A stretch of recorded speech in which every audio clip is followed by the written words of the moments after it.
Am 29.10.2023 habe ich nach einem Horrorspiel auf der PlayStation 5 gesucht und war deswegen im PlayStation Store unterwegs. In diesem Store habe ich die Videospiel bei der Filterung auf Horror gestellt und für Halloween nach einem passenden Game gesucht.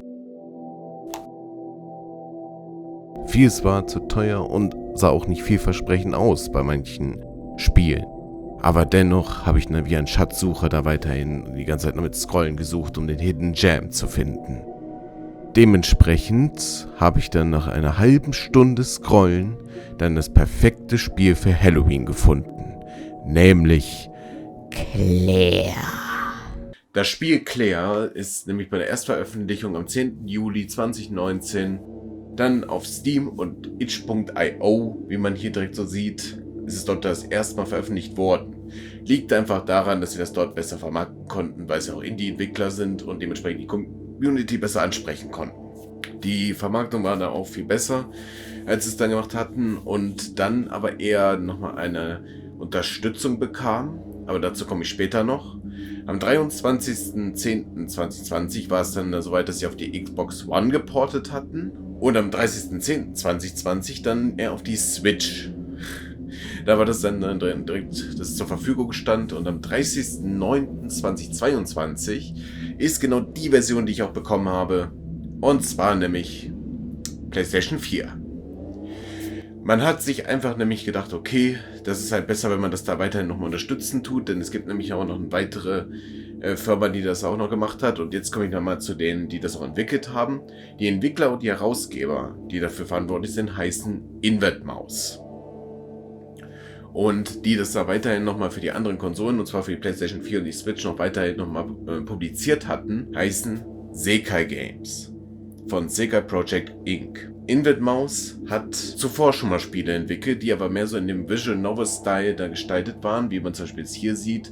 Einmal Without Within, Cursed Sight, The Last Buildling und das andere Unhack. Die 4, die habe ich auf jeden Fall schon mal rausgefunden, so als Beispiel, die sie gemacht haben. Stimmt, haben sie noch ein bisschen mehr gemacht. Auf jeden Fall möchte ich jetzt aber euch mal eine Frage stellen. Ihr seht ja jetzt die so 4 Screenshots. Was fällt euch da auf? Ihr habt 5 Sekunden.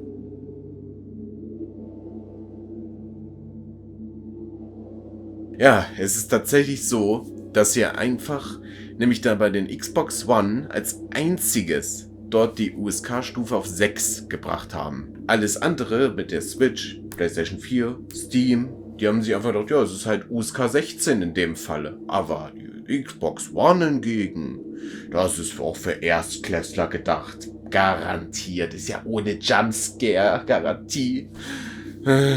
Das Spiel ist mit einem ziemlich langen Genre versehen, und zwar nämlich einem Skill-Based Survival Horror Puzzle Adventure Game, wo man einfach nur denkt, okay, es muss halt Skill-Based sein, weil man generell nur ein Leben hat. Ansonsten kann man mit One-Ups auch nochmal weiterhin trainieren, aber es ist grundsätzlich so, dass man halt alles mit einem Leben durchschaffen muss. Survival Horror sollte klar sein, ne? Man muss überleben und Horror-Ambiente. Und Puzzle, dementsprechend, weil viele Rätsel gelöst werden müssen, tatsächlich auch in den ganzen Levels. Und weiterhin auch Adventure, weil man dort auch Gegenstände suchen muss. Zum Beispiel Schlüssel, Schlüsselfragmente, Tränke, One-Ups, wenn man das natürlich aktiviert. Und Kerzen. Das Spiel wurde auch in 11 Bildschirmsprachen übersetzt. Allgemein ist die vollständige Vertonung aber auch in Englisch, aber ansonsten, wenn man die ganzen anderen Sprachen nochmal haben will, und zwar einfach mit den Subtitles dabei haben möchte, also Untertitel, hat man halt eben Deutsch, Englisch, Französisch, Italienisch, Spanisch, Russisch, Japanisch, Koreanisch, Chinesisch in traditionell und vereinfacht und brasilianisches Portugiesisch. Ja, dementsprechend werde ich jetzt einfach mal dann direkt in das Spiel rein joinen, in dem Falle. Und ja, deshalb, let's go!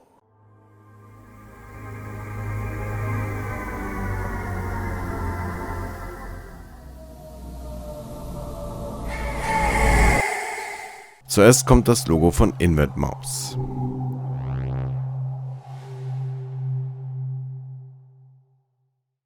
Danach folgt das Logo von Sekai Games. Allerdings gibt es ja auch einen Unterschied, denn Sekai Games gibt es nur bei PlayStation 4 und der Switch-Version. Wie ich schon mal erwähnt hatte, ansonsten sieht man nur Invertmaus und kommt dann direkt zum Titelbildschirm.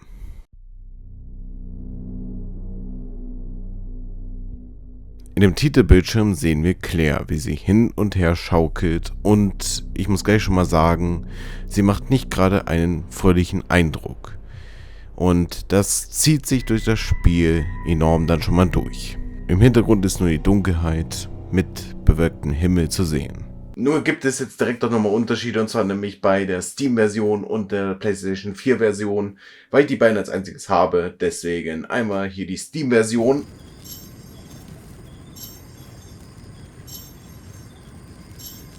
Und einmal die PlayStation 4-Version.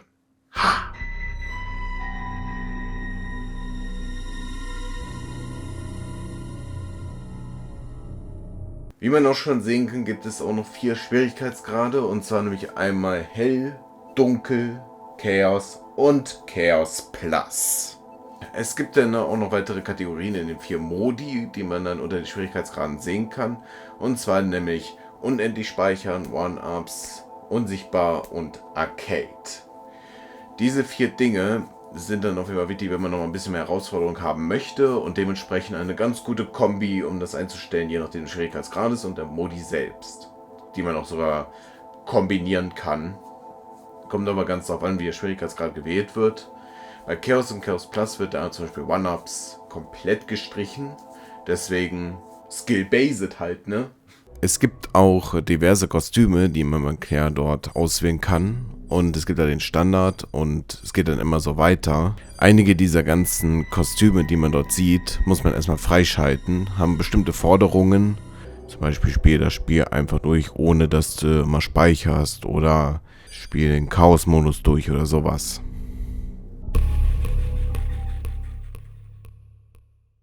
Auf geht's zu Kapitel 1. Happy birthday, sis! Claire, Ed und Florine befinden sich in einem Raum. Dort wollen sie nämlich Claires Geburtstag feiern. Es steht ein Kuchen bereit, und auf dem Kuchen befindet sich eine Kerze. Diese Kerzen sind sogenannte arkane Kerzen. Die arkanen Kerzen sind dafür da, dass man nämlich dann, sobald man einen Raum betreten tut mit einem Chaos-Diener drin, sofort so entfachen kann und dementsprechend dann ein blaues Licht aussendet. Und das bewirkt wiederum, dass die Chaos-Diener dann verscheucht werden. Nur diese Kerzen sind begrenzt auffindbar. Ein Fun-Fact am Rande: Es gibt nämlich tatsächlich eine Uhr dort drin. Diese Uhr ist eine ziemlich spezielle Sache, und zwar nämlich jetzt bei der Steam-Version und PlayStation 4-Version erzähle ich das mal wieder. Die Steam-Version ist nämlich so dabei, dass man nämlich dort die Anfänge gesehen hat und die Uhr dementsprechend auch die Zeit anzeigt, wo Claire dort, wo abends ist und ihr Geburtstag auch feiert. Recht spät.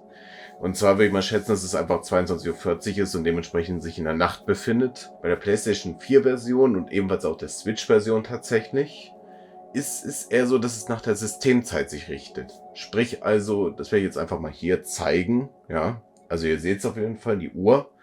Und ich habe da mal so meine Uhr da mit eingeblendet. Und seht einfach, was passiert.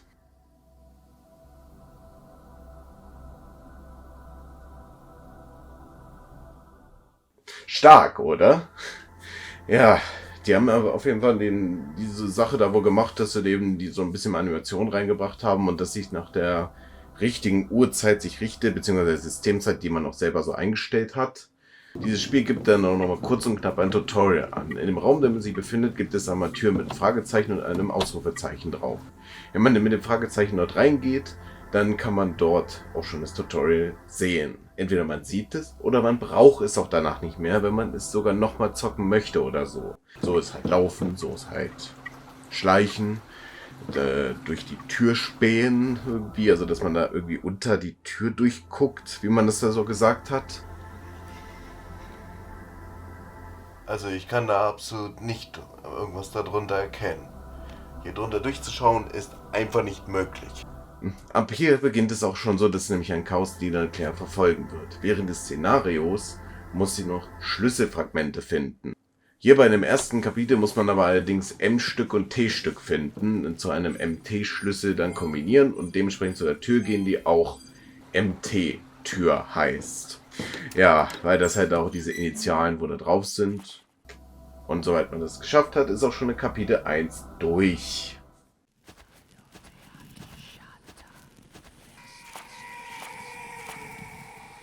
Go on, partner. Hurry and take my hand. Auf geht's zu Kapitel 2. Nun befinden wir uns direkt in dem Raum wieder und dort ist ein Gemälde an der Wand. Dort gibt es dann 3 Zeichen, die wir uns einprägen müssen, weil nämlich dann das zu einem Rätsel gehört und das sehen wir jetzt mal hier. Quasi das Gemälde und jetzt sehen wir auch hier direkt die ganzen anderen 12 Gemälden. Ja, die sind nämlich jetzt in den 4 Etagen dort aufgeteilt und dementsprechend könnt ihr da auch direkt vielleicht sehen jetzt oder vielleicht habt ihr es direkt gemerkt. 5 Sekunden gebe ich dafür Zeit. Auf geht's. Und habt ihr es herausgefunden? Ja, auf jeden Fall habe ich das jetzt hier schon mal die Auflösung da gebracht und naja gut. Es muss auf jeden Fall so bewältigt werden, deshalb ist Claire direkt dabei, die ganzen 3 Gemälde dort zu aktivieren.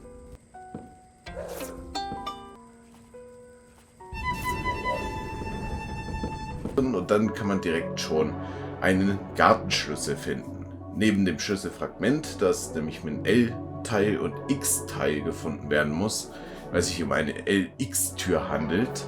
Währenddessen in der ganzen Aktion werden wir auch von Chaos-Spinnen und auch wieder von einem Chaos-Diener verfolgt. Sobald nämlich diese ganzen Fragmente wieder zusammengebracht wurden, dann ist die LX-Tür bereit, geöffnet zu werden. Und damit endet auch schon Kapitel 2.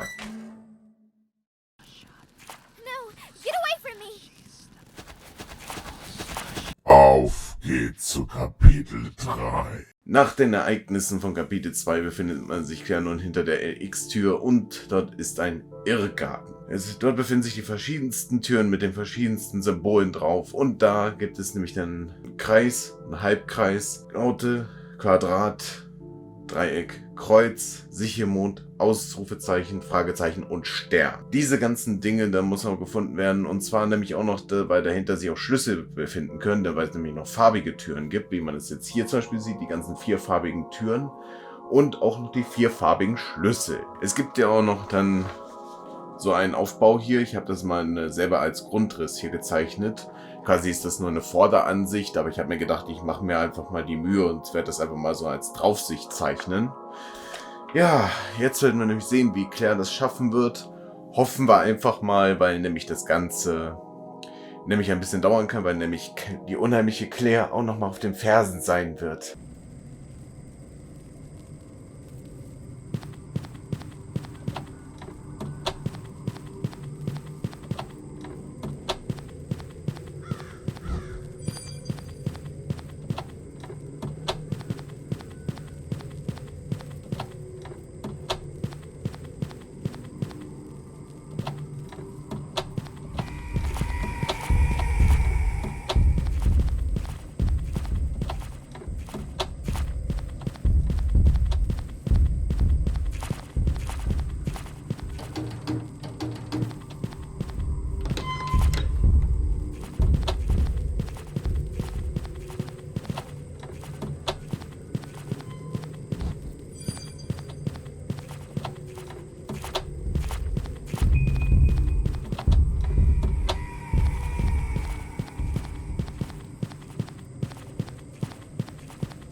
hear your brother out.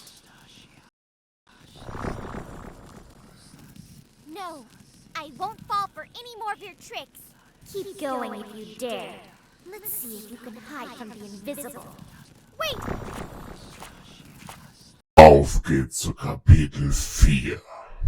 Und nun, nachdem dieser ganze Irrgarten und so weiter nun gemeistert wurde, steht nämlich Claire nun direkt in der Nähe eines weiteren Chaosdieners. Nein, tatsächlich nicht, denn es handelt sich direkt um ihre Mutter. Ja, sie hat nämlich mehr Chaos-Mana aufgenommen und hat sich dementsprechend mehr nämlich zu dem Chaosdiener hin mehr so hingegeben.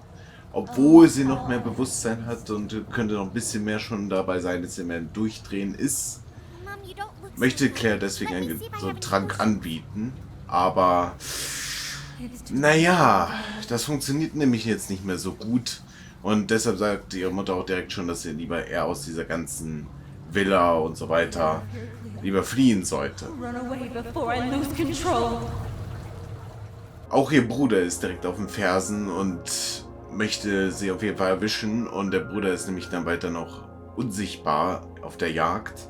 Ja, diese ganzen 3 Schalter müssen aktiviert werden. Und jeweils halt in 5 Räumen, damit man diesen Emblemschlüssel bekommt. Wenn man den Emblemschlüssel geholt hat, dann kann man erst da durch und dann sieht man diese ganzen Räume. Und wenn man in Claires Zimmer bzw. in ihrem Bad sogar nämlich das Ganze dann weiterhin holt mit so einem Zellenschlüssel, dann kann man da durch diese graue Doppeltür durchgehen und das Ganze dann weiterhin bewältigen. Ja, ist dann soweit dann erledigt. Dieses Mal ist es eine umgekehrte Wendung, die wir hier haben. Und zwar nämlich die unheimliche Claire begegnet jetzt nicht nochmal Claire in der Situation, sondern die Mutter von Claire. Während die Mutter die ganze Zeit schon in ihrer Besessenheit dabei ist, mehr schon so die Kontrolle zu verlieren, ist die Mutter tatsächlich bereit, etwas einzugehen, um ihre Tochter zu schützen. Und zwar nämlich einfach mal, indem man einfach mal direkt zielgerichtet auf die Augen direkt hier feuert.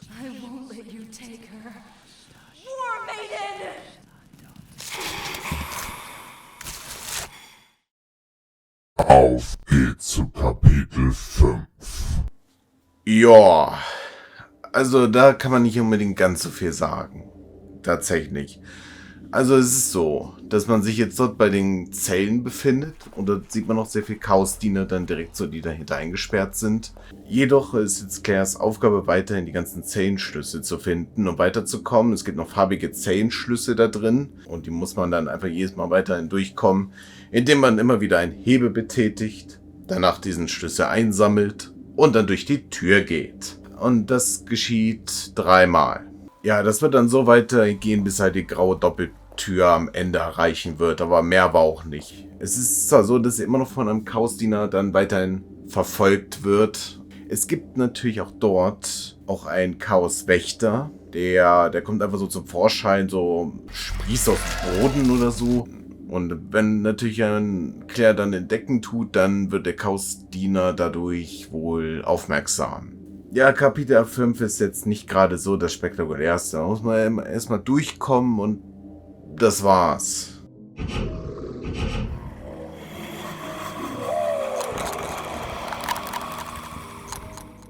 Währenddessen es dann so geschafft wurde mit Kapitel 5, befinden wir uns jetzt im Kapitel 6 und ja, tatsächlich ist es so, nämlich dass Claire nämlich ihren Vater tot auf dem Boden liegen sieht. Damit sollte es auf jeden Fall schon mal klar sein, dass jetzt einfach gar keine Chance mehr dabei bestehen. Es wird immer mehr melancholischer, es wird halt bedrückender, elendiger, will man schon fast sagen. Weil jetzt ist halt so, dass die Mutter und Vater tot sind. Also Vater auf jeden Fall, weil Mutter ist ja dementsprechend noch weiterhin so genutzt worden, weil jetzt, wenn sie nämlich rausgeht, muss sie nämlich da die Tür erreichen, die man nämlich in der Eingangshalle gesehen wurde. Und das ist diese goldene Doppeltür, die da halt ist. Die hat man im 2. Kapitel gesehen und da muss man dann da durch. Und wenn man das geschafft hat, ist auch schon Kapitel 6 komplett vorbei. Nichtsdestotrotz wird man direkt dann noch verfolgt. Und zwar nämlich von der Claires Mutter selbst. Sie trägt da so eine Kriegsausrüstung, so bezeichnet man zumindest im Spiel. Man hat da so eine Augenbinde da und man sieht da richtig, wie das mit Blut so durchtränkt wurde, würde man schon fast sagen. Wegen der ganzen Szenerie, die man nur drinnen sieht. Hatte Claire tatsächlich die ganze Zeit ein trauriges Gesicht weiterhin, weil das nämlich eine ganz schön große Wendung auf einmal ist. Und du siehst, dass du hilflos bist, alleine bist und musst so zurechtkommen. Währenddessen ist ja auch ein so gesehen Dämon oder Monster anwesend und will unbedingt den Besitzer greifen oder sowas. Ja, da ist echt, kommt alles zusammen einfach. Und da merkt man das schon richtig an, wie das einfach nur vom Gefühl her nämlich dann sehr niederschlägt. Ich hoffe einfach nämlich dann, dass es dann zumindest dann weitere gute Endings geben wird. Im Sinne von, ja, es gibt nämlich ein vollständiges und unvollständiges Ende und ein schlechtes Ende. Und dazu kommen wir jetzt noch nicht, denn ich werde jetzt nämlich nochmal die Bonuskapitel erklären. Ha. Gut, dann auf geht's zu den Bonuskapiteln. Yeah! Bonus Chapter 1. Florine. Um zu diesem ersten Bonuskapitel hinzukommen, muss man nämlich als allererstes zu dem Lagerraum hingehen. Der befindet sich am Ende des Gartens. Und dort sind auch 2 Dienstmädchen, die schon längst von den Chaosspinnen getötet wurden, indem sie richtig in den Kopf gebissen wurden. Zumindest sieht das so aus. Das Wichtigere ist jetzt eigentlich eher das hier. Man sieht hier nämlich einfach Kisten und hinter ist ein Gemälde, was mal wieder mit ganzen Zeichen zu tun hat. 3 Zeichen. Und die habe ich mal aufgedeckt. Und dementsprechend habe ich auch mal wieder hier so diese Darstellung. Ne? Da kann man einfach mal unbedingt mal wieder rätseln, nämlich wo das sich befinden könnte. Aber ich habe es einfach jetzt dargestellt, damit ihr das direkt hier so sehen könnt, wo die sich jetzt befinden, in welcher Reihenfolge etc. Gut, auf jeden Fall nämlich haben wir dann den sogenannten Blumenschlüssel. Dort ist eine lila Tür im ersten Kapitel. Und dort kann man dann direkt rein und dann startet auch schon das erste Bonuskapitel. Das erste Bonuskapitel geht darum, dass wir Florine darin sehen und 3 weitere Dienstmädchen. Ich will jetzt mal vorwegnehmen, dass die 2 schon mal jetzt erklärt wurden, dass die schon mal längst schon von den Chaosspinnen erledigt wurden. Aber die eine ist nicht zu sehen. Wisst ihr auch warum? Sie hat sich selber das Leben genommen. Und zwar direkt sieht man das in Kapitel 4. Ja, das ist die Szene, die ich auch vorenthalten hatte. Und hat auch einen Abschiedsbrief geschrieben und sonst irgendwie. Auf jeden Fall ist diese ganze Mission so aufgebaut. Man muss von dem 3. Obergeschoss und dem Erdgeschoss darunter, genau. Und dann ist das Ganze auch schon erledigt, wenn man es geschafft hat. Es ist halt so ein Stealth-Action, wenn man das so nehmen will. Also es ist halt so ein Stealth-Segment in dem Sinne. Ich könnte jetzt nochmal erwähnen, dass es noch weiterhin auch noch nämlich dann ja, so Bonusfähigkeiten gibt. Ne, jedenfalls, eine kann man davon aussuchen, ist auch bei den ganzen 3 Bonuskapiteln sowieso immer wieder drin, also erwähne ich das jetzt hier nur einmal. Ja, würde ich einfach sagen, los geht's, dem 2. Bonuskapitel. Ja. Bonus Chapter 2. Edmond. Das 2. Bonuskapitel ist dann dementsprechend das mit Edmond, dem Bruder von Claire. Dort in diesem Bereich ist es halt so, dass ich das wirklich als das schlimmste Bonuskapitel überhaupt empfinde. Ja, auf jeden Fall ist nämlich Claire nämlich dabei, dass sie sich schon wieder so Besessenheit macht und so richtig sagt, You need to go. Go. Und die Sache ist die, dass man jetzt hier losgeht und Claire jetzt den Bruder jagen tut. So, dass man jetzt in einem dieser Dienstmädchenzimmer dort diesen Trank findet. Auf jeden Fall hat man den Trank dann gefunden und das will wir den der Schwester geben. Und dann gibt es genau diese Szene hier.